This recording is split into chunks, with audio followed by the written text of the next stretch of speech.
were talking about 7 inches earlier, and I have a couple of them, and Oh, yeah, like I've got the Four Perfects. Hmm. This is the split with Suplex. Yeah, I have yeah, that one. right. I have both of And those. I then, have that one too.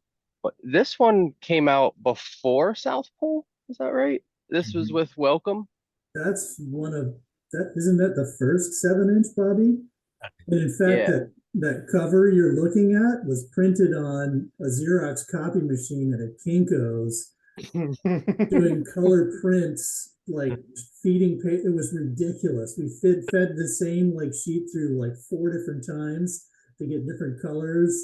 It was silly, but it was a handmade. Four-man screen That's printing Look at method. look at your collection. I think you have the same collection that I have of 7 inches. Wow, Yeah, this is the one with the quasi and space pans in it. I saw there's like a bunch of different arts, yeah, album art Yeah. for this release. So I was curious. I figure, anytime I see one that I don't already have, I'm definitely jumping on it. Like say, I know there's I think two of this one, two or three, but uh, and of Oh, course, so actually, this that also, the one with Scummy Western Frank on it, the split with Welcome. yeah, You did a kind of second pass of those where Welcome basically stuffed every single one with inserts from National Geographic. And so like there was like there's the cover you have, and then there's another series of them that all have unique covers because they're all bespoke pages torn out of National Geographic. that's And really sweet. Look at this, Bob. This is one of our. No, I'm getting my 7 inches out split. right now, you guys, because I want to see if I have anything different than he has. Tyler's even more of an archivist than I am. Like he has more stuff That's than my Yeah, my life is doing that stuff. But yeah, then I got these two LPs. And I have not been able to find Clouds yet.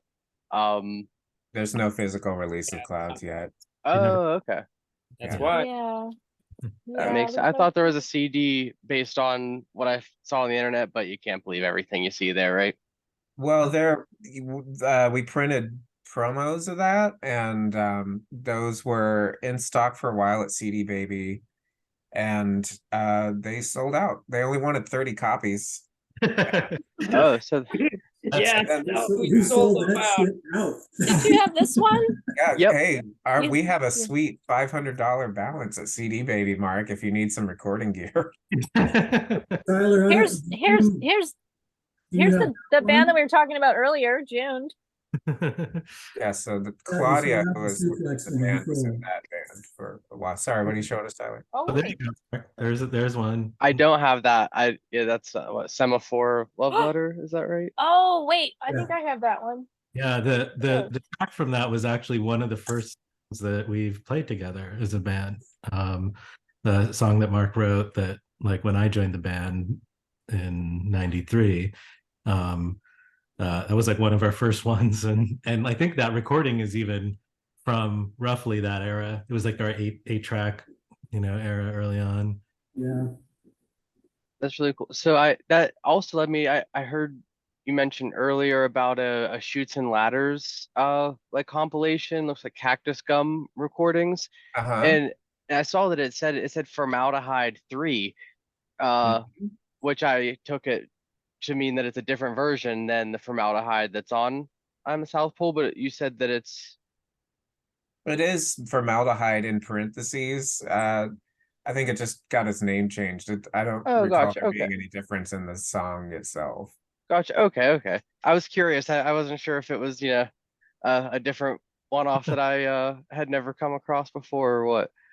No, yeah. No, that's fair. Yeah.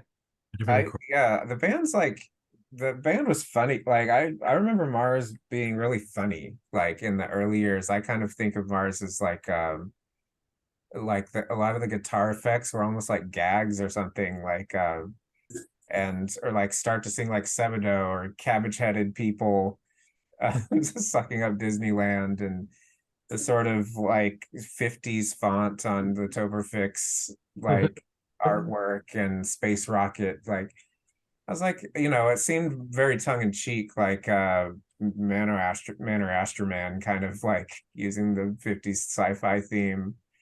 even Frankfurt has some of that. Oh, sorry, Bobby. What did you say? That was probably there was probably a direct influence there. Oh, really? I mean, I love them. They're great. Having an average Sunday, it's wonderful. But you know, even Frankfurt has some of that, like that bit in Spikes Are Looming, like objects just don't seem to matter, and then it pauses for like, I mean, just hilarious sounds, really. Like you might as well squeeze a rubber duck in that segment or something. But like the Mars, yeah, it's just like they were so. I have a whole stack of these, by the way. Yeah, so do I. But There's yeah, something really great about that in those early releases that like that I know I really appreciate the just the unconventional like dynamicness of it, and sometimes like those weird pauses kind of like some of those songs feel like two or three songs in one track, where like I'll get it stuck in my head and I'm like, what song is this again? And I go to like tap through the album and I hear the beginning, I'm like, oh, this isn't the right song. And like after like three passes through, I realized, oh, it was that song. It's just like the end of it and not the beginning, because like it really goes through some stages, which I really love and appreciate. Like it's actually a bit of a recurring theme, and I think criticism of our of our approach. Really, in criticism. Yeah, not to name names, but some podcasts like did a deep dive into Frankfurt, and they were just like, I would love it if they would just stick with a fucking idea, like lop the second half of this song off. It starts off with a cool riff, right? And then I'm just lost. Like there's so many changes within one song. That's for real. That is definitely a theme with the band. Every single song has got so many changes. But I love that. I mean, I listen to a lot of post rock and it does that too, right? And it's like, why, like why can't you do that here too? Like I think it's really neat, and it allowed you to put some things together that kind of take you on a little bit of a journey, from front to back. Like if someone wants, if I'm trying to show like Frankfurt or something to someone, I'm like, hey, you can start wherever you want, but why don't you just start at the beginning and just don't stop? You know what I mean? You just let you let it ride, because that's like that's a good way to experience it, in my opinion. I think it's like a real, I mean, I'm not going to say the criticism is even unfair. I think it's just like one of those things that's like emblematic of playlist culture and where we're at now, as opposed to putting on an album and just letting it ride. It's the perfect band for Gen Z, if you think about it. Oh God. Because it just so many sections where you're switching gears within like little pieces, little piece. It's like you can grab onto one little thing, and right when you get into like this one little section, oh, now we're changing it up to this. Oh, now it changes. And it does that like all the songs. That's been kind of the theme in all the songs, I thought. We should do a version of Frankfurt where we divide every song into the segments, and it's like a 70-track album. Like, then Gen Z would love it. Sorry, I think remix. We could definitely hire out commission some remixes to just, hey, make this into an actual pop song. Just like copy and paste verse, chorus, verse, chorus. Yeah, back to your Khaled mix. Kind of, it's interesting to think about, like, because when we talk about the complication or the complexity of the music, it's always I feel a little unaware, like it never struck me that way. And I think sometimes people think it's a lot more technical or mathy than it is. It's like, I don't think that Mark and I are very, we're really, we can be very measured. Like we love to talk shop about music and like and pontificate endlessly like about like all sorts of things, but I think like the core of it is really just pretty visceral songwriting, like just stuff that makes sense to us and stuff that we like. And back then I think it was interesting because people always talk about like the density of Mars's music, and I think I chuckle about it now, because for the bulk of our kind of at least the career that we had where we're publishing stuff, like the stuff that people actually are aware of, we had these like tiny pine boxes of pedals. Like they weren't, Frankfurt was actually mostly a live recording, you know, with some punch-ins and a handful of overdubs, but it was nothing by today's standards. It would be considered a live recording, you know, and by today's standards, days too. but It was done in like 8 days too. oh yeah, like Frankfurt in 8 days, South Pole in 5, and like by today's standards, like our effects units, like setups were like paltry compared to what the average, you know, guitar player is playing through today. You know, it's so fascinating because I remember when I first started playing guitar in high school, I like just had like at some point I mastered like 3 pedals, and that was just like it was just so it like yeah, it was so mind-blowing for people. It's like, why do you need 2 distortion pedals like at the I time? will say, Bob,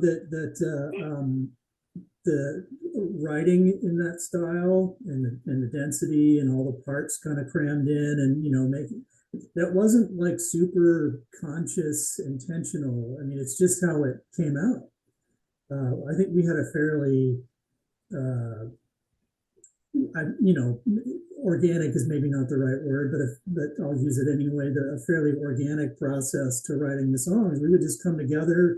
Somebody would come in with sort of the shell of a thing, and it would all just kind of pile on, and it would evolve. And so it wasn't this very conscious effort to write dense, heavy, thick, you Yeah, know, yeah. stuff. It's just what sort of popped out the other side, you know.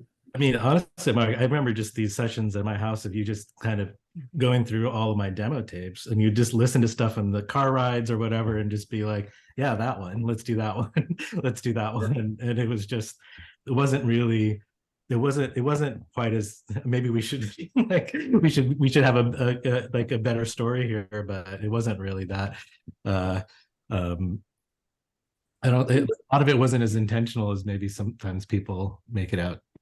Yeah, exactly. And I would say it was definitely a byproduct of kind of the collective way we finalize songs. I'll say, like I said, you know, I would bring in something that was kind of, you know, a basic song. You would bring in something that was, you know, completed song, but we would all pile on and hammer on it together, you know, collectively, and it would morph and change quite a bit, and then yeah, that's what would pop out the other side. It's kind of I really actually enjoyed that part of it. Always been surprised by what ended up in the end, you know. Yeah, that actually I brings me wanted like, oh, go ahead.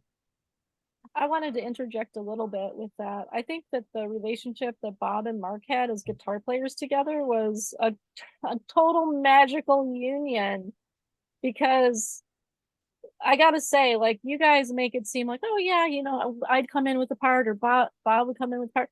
But the fact was, like, the two of you together, you guys, when one would play something and then the other one would just kind of like join in at those rehearsals and would be trying out like new material, you guys played together so well, and that chemistry that you two had is what really was at the core of everything that was done by Mars Accelerator, in my opinion.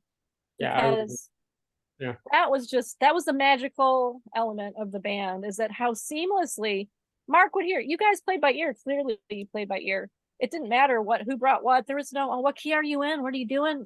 None of that. It wasn't like that at all. It came really easy because you guys were really good at playing together and really good at complementing each other. And you had really different playing styles. But between the two of you, whenever you bring things in, it was like, that's what you're hearing on the recordings, is the chemistry between Mark and Bobby as players. That's my take on it. That's what blew me away playing with you guys, because I'm like, oh my gosh, it's so easy to find a place to be in that zone when you have two people that can play together so well. Because I've played, a lot of us have played in lots of different bands. That kind of chemistry is not something that comes easily, especially when it comes to guitar, because guitar can be a very competing instrument when you have more than one guitarist in a band.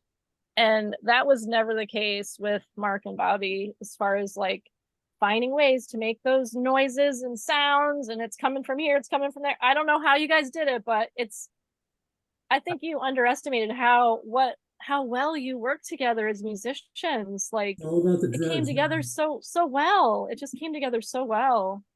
I met Mark So when anyways, Jesus. Like Mark when I was 17 years old. It's like when I moved to Seattle, Mark was like, pretty much like I had no money. I was like going to school. Mark was like the closest thing to like an older brother that I've had. And so like, but yeah, so to me, it's like having known Mark for 30 years this year. Oh my gosh. Wow. Um, like yeah, you just develop that chemistry inevitably. Man, I miss playing with you guys so much.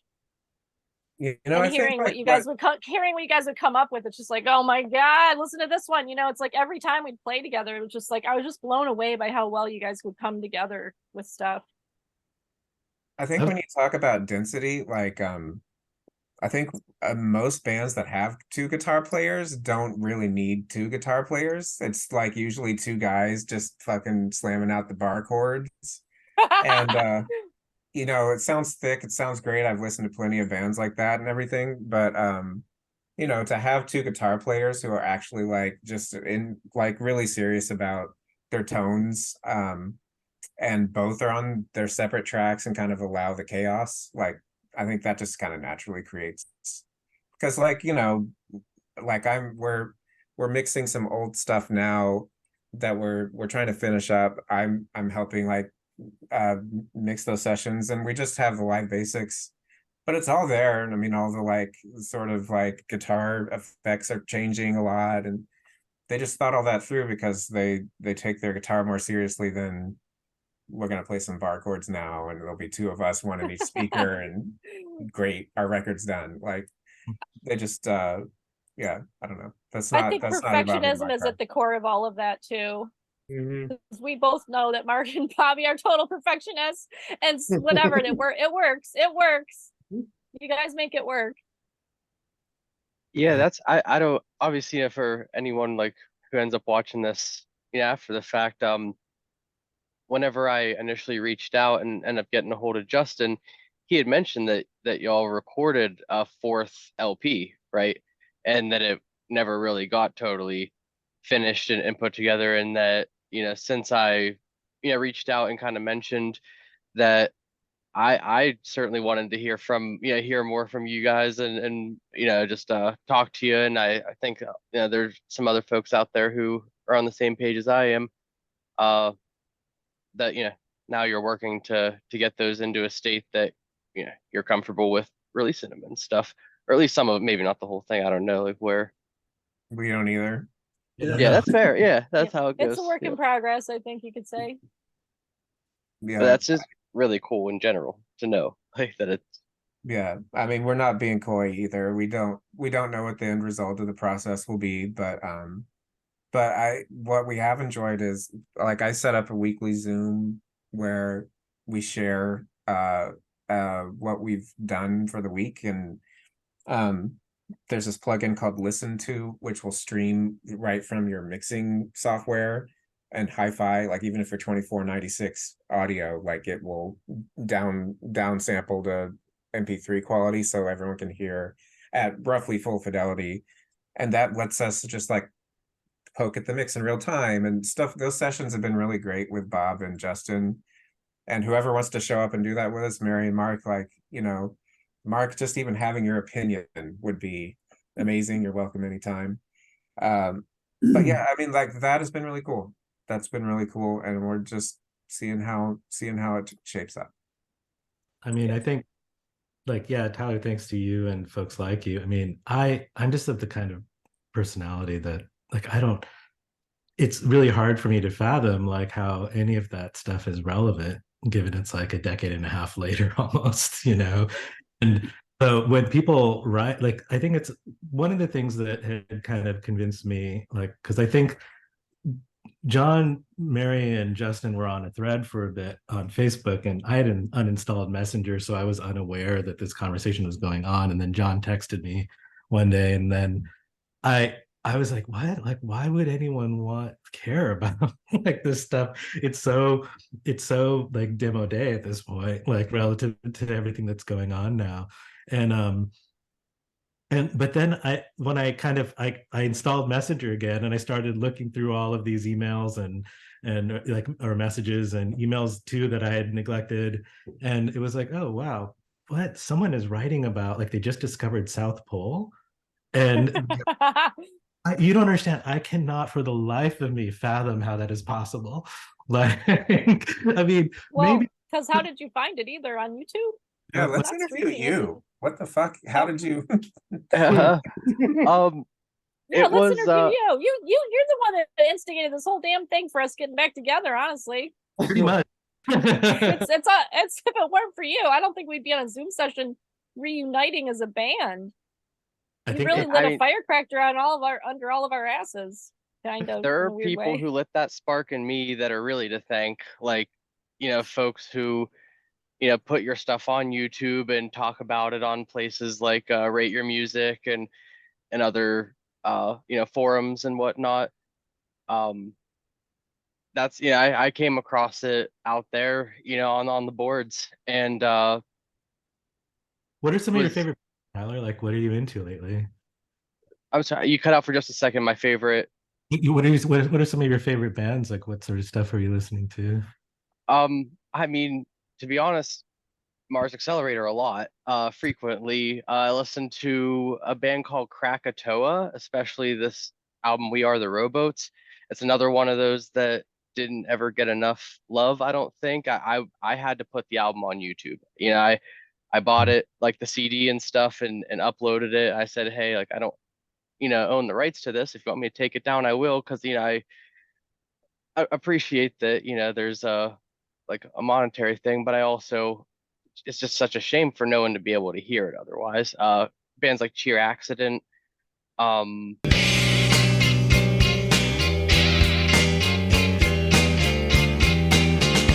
oh, like Built to Spill. You got City of Caterpillar, Do Make Say Think. Big fan. Do Make Say Think. Uh, like really love, like whenever they were releasing that newest album, me and my buddy, well, my passport was almost expired, so I got to go up to Canada, watch them play live in Toronto, and then they ended up playing some shows down near me. So I went and saw them a couple times. They came to where I was living and got to have a couple beverages with another Justin. Uh, and that was, yeah, that was a good time. But yeah, no, I'm really not that interested. Otherwise I just work in IT. So yeah, Is there's that Dumex show this year no, that would have or been last year? 20, I want to say like 17, 18 range, because it was Okay. whenever I was gonna say Suburb they just Curses. played, and I was like, we might have been at the same show, bro.